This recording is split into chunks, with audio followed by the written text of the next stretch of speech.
최근 진드기에 물려 4명이나 사망한 것으로 밝혀졌습니다. 치사율이 최고 30%에 달해 야외 활동에 각별한 주의가 필요합니다. 2년 전 전북대병원에서 치료받지 못해 사망한 2살 배기 사망 사고. 감사원 조사 결과 당직 의사가 알고도 외면했던 것으로 드러났습니다. 선관위 주간 후보자 토론회, 전주 MBC에서 열린 교육감 남원시장 부안군수 후보자 토론회, 자세한 내용 전달합니다. 여러분 안녕하십니까? 2년 전 2살 배기가 교통사고를 당하고도 전북대병원에서 치료를 받지 못해 숨진 사건이 있었습니다. 당시 당직 전문의가 호출을 받고도 응급실에 나타나지 않은 사실이 감사원 감사에서 새롭게 드러났습니다. 박연선 기자입니다. 재작년 9월 30일 전북 전주시 반월동의 한 도로에서 2살 배기 김모군이 할머니와 함께 건널목을 건너다 견인 차량에 치여 중상을 입었습니다. 이들은 전북대병원 응급센터로 옮겨졌지만 병원에서는 수술을 할 수 없다면서 다른 병원에 연락을 시도했습니다. 하지만 병원 13곳이 중증 외상을 입은 김군의 수술을 모두 피하면서 사고 7시간 뒤에서야 아주대병원에 헬기로 이송됐지만 결국 숨졌습니다. 응급 수술을 할 수 있는 상황은 다른 수술이 진행된 중이었기 때문에. 하지만 감사원 조사 결과는 달랐습니다. 당시 전북대병원의 정형외과 당직의가 이 사고 처리를 위해 긴급 호출을 받고도 응급실에 나타나지 않은 사실이 밝혀졌습니다.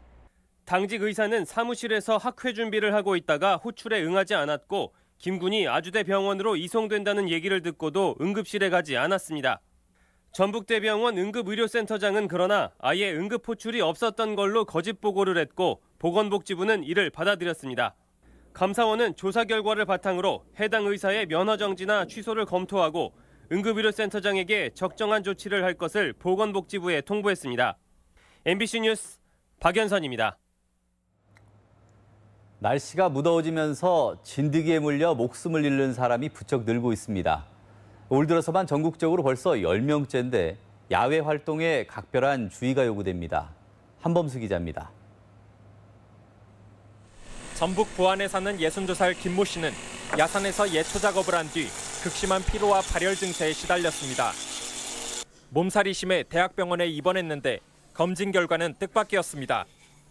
중증 열성 혈소판 감소 증후군인 SFTS 검사에서 양성 반응이 나온 것입니다. 살인 진드기로 유명한 작은 소피 참 진드기에 물려 바이러스가 옮겨온 것인데 김 씨는 병세가 악화돼 이번 나흘 만에 결국 숨졌습니다. 끔찍하죠. 끔찍해요. 왜 그러냐면 우리도 이렇게 소독을 자주 하면은 그런 게 없잖아요. 근데 소독을 잘 않고 이제 어디 잔디나 무심코 앉았을 때. 올해 들어 진드기에 물려 목숨을 잃은 사람은 전국적으로 벌써 10명에 이릅니다. 대부분 논밭에서 일하던 노인들로 때이른 더위가 진드기 활동이 왕성해진 이유입니다. 태풍이 거의 오질 않고 비껴가서 일본 방향으로 다 돌아섰어요. 그게 풀숲에 있는 그런 병해충들이 많이 줄지를 못했거든요. 살인 진드기에 한번 물리면 1, 2주간의 잠복기를 거친 뒤 구토와 발열, 설사 등의 증상이 나타납니다. 치사율이 30%에 이를 만큼 위험합니다. 전문의들은 수풀에서는 반드시 긴 옷으로 피부를 가리고 야외 활동 뒤에는 샤워로 몸을 깨끗이 하는 게 중요하다고 조언합니다. MBC 뉴스 한범수입니다. 오늘 오전 10시쯤 임실성수안 삼거리에서 치즈 테마파크 견학에 나선 초등생 31명을 태운 관광버스와 레미콘 트럭이 충돌했습니다. 이 사고로 13살 박모군 등 초등생 10명과 버스 운전자 62살 한모 씨가 가벼운 상처를 입고 인근 병원에서 치료를 받았으며 경찰은 운전자 등을 상대로 사고 원인을 조사하고 있습니다.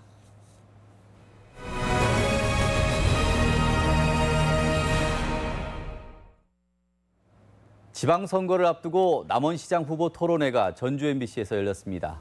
토론 내용을 김한광 기자가 정리했습니다. 후보 사퇴와 단일화가 이어지면서 맞대결 구도로 재편된 남원시장 후보들이 TV 토론회에서 맞붙었습니다. 지리산 관광개발 주요 정책으로 이환주, 강동원 두 후보는 친환경 전기열차를 꼽으면서도 현실 진단은 달랐습니다.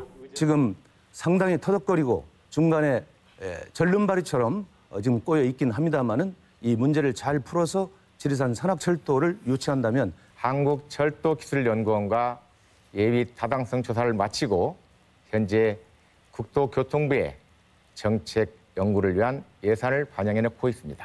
두 후보는 친환경 전기열차 예산과 사업 주체로 공방을 이어가며 한치도 양보 없는 설전을 벌였습니다. 그 예산을 요청은 남은 씨에게 있는 거죠? 그래서 아니, 반납의 주체가 누구 주체란 말을 이해를 못 하시는 거예요?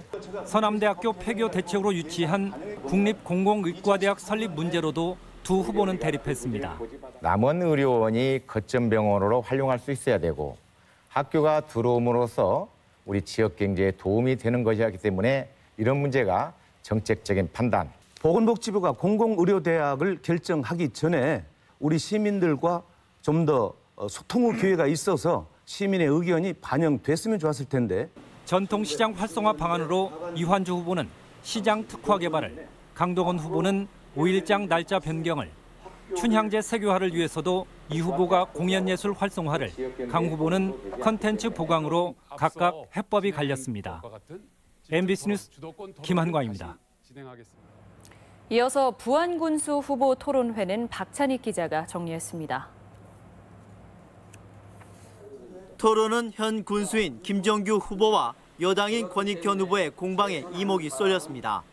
역시나 두 후보는 상호 토론에서 날선 발언을 주고받으며 신경전을 이어갔습니다. 그 통과를 할 때 우리 저 후보님께서 무슨 역할을 하셨습니까? 전라북도와 한국 스카우트 연맹이 공동 추진한다. 부안군 없어요. 8년 동안 네. 도의회에서 네. 의회 발의 건수를 보니까 네. 대표 발의한 건 한 것도 없고 다 끼어서 갔더라고요. 민주평화당 김상곤 후보는 앞서 두 후보가 내세운 지적을 꼼꼼히 따져 물으며 견제하기도 했습니다. 근데 이건 실현된 게 아니잖아요. 네, 그래서 부안철도에 대한 게 실현이 됐냐 이거죠. 근데 유치 성공은 아니잖아요. 그래서 그거에 대한 것은 유치했다고 아니고 아니.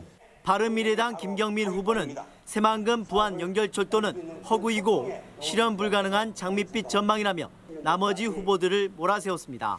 부안에서 백산을 거쳐서 정읍까지 이르는 철도길을 놓아달라고 건의를 했다는 것을 보고 상식 있는 사람들, 또 생각이 있는 사람들은 다 웃고 있습니다. 지역 현안인 관광산업 대책으로 권익현 후보는 전북교육청 수련원 유치를, 김경민 후보는 해안선 모노레일 설치를 약속했습니다.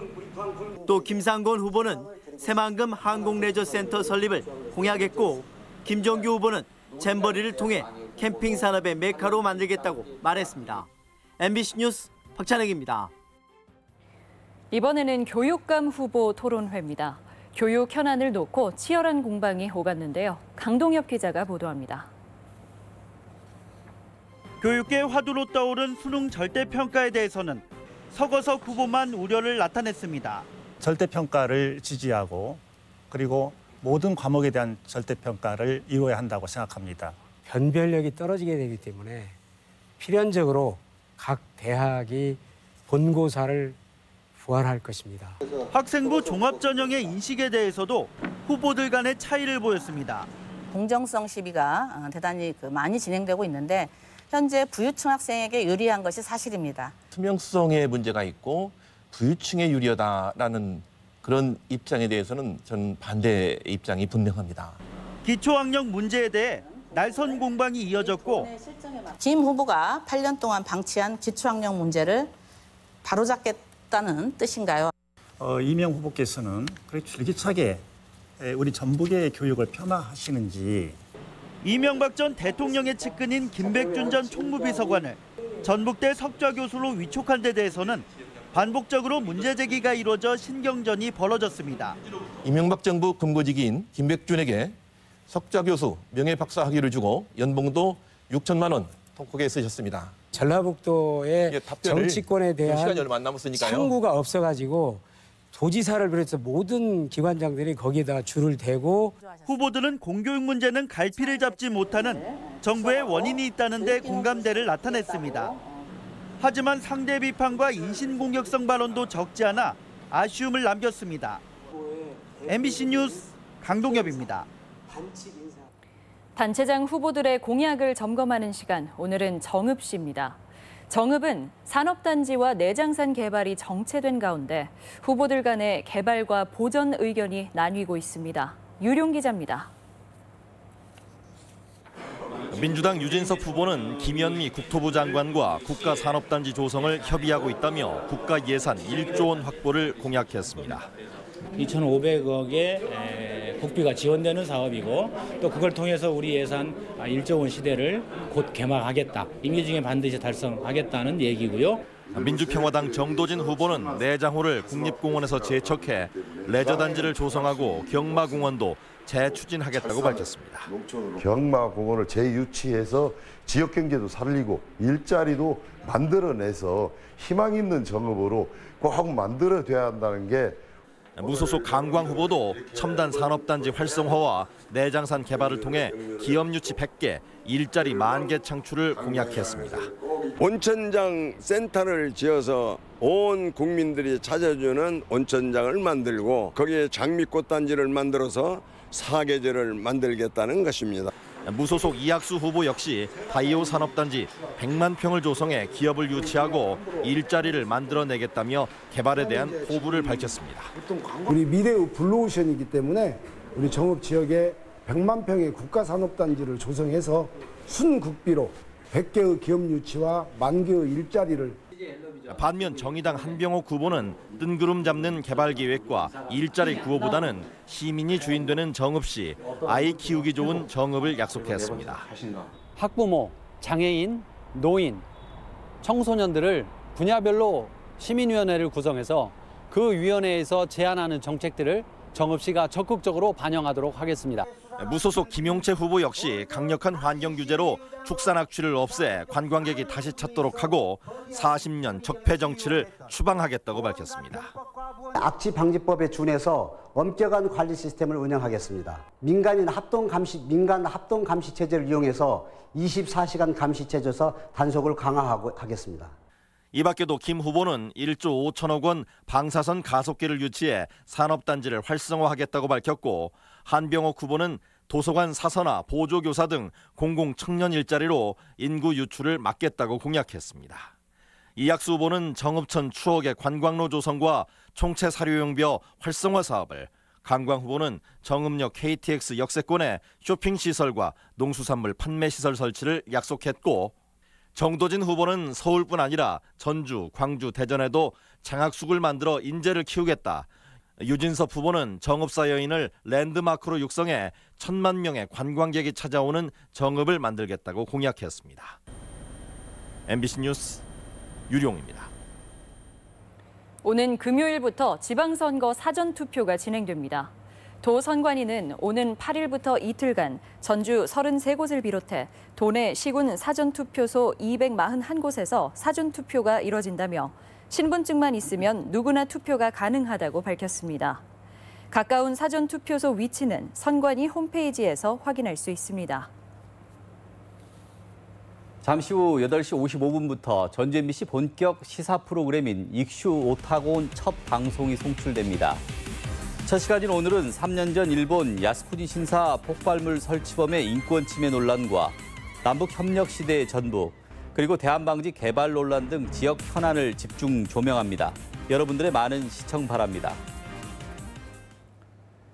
바른미래당 손학규 선대위원장은 오늘 군사를 찾아 GM 사태를 수수방관하는 정부 여당을 이번 선거로 심판해야 한다며 범정부 협의체 구성이 시급하다고 지적했습니다. 민주당 추미애 대표는 지난주 군산에서 GM 군산공장 폐쇄에 대해 지역구 의원인 김관영 의원의 책임론을 제기하며 집권 여당의 후보들에게 표를 달라고 호소했습니다. 정부가 지난달 폐쇄된 GM 군산공장 활용 방안을 논의하고 있습니다. 산업통상자원부는 군산공장 시설은 여전히 괜찮은 상태라며 GM도 활용 주체가 나오면 정부와 협력하겠다는 입장이어서 군산 경제와 고용에 기여할 수 있도록 노력하겠다고 밝혔습니다. 잦은 시내버스 결행에도 처벌에 한계가 있는 것으로 나타났습니다. 전주시는 최소 200여 건의 시내버스 결행을 확인하고 한 건에 100만 원의 과징금을 부과하기로 했습니다. 전북권 뉴스였습니다.